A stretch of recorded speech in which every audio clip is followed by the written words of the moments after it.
ดาวหมอกเมืองเหนือเพื่อสาวเมืองใต้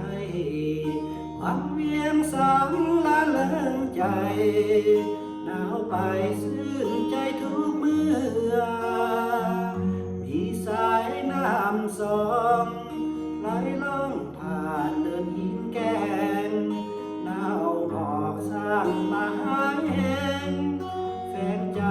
ขาดคู่แอบอิง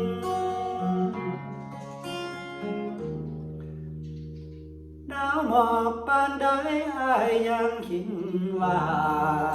เป็นแดนสุขสมบุราหน้าผาแห่งนั้นงามยิ่งนกน้อยถอยเคียงส่งเสียงออดอ่อนสุดจริงหนาวหมอกขาดคุณแอบอิงขาดยิ่งยิ่งหนาวระทม ปรึกษามาลาลักสีเหมือนแดนสุขาบดีสร้างงามเหลือที่สวนทรงส่วนใจข้าไฟหาปัญหาไฟ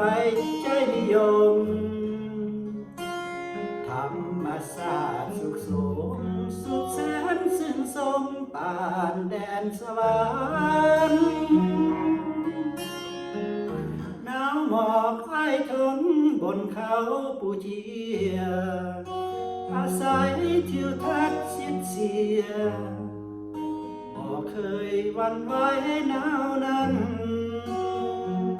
เพราะข้ายังมีภาระหน้าที่สำคัญหนาวหมอกหรือจะมาการชีวิตทาง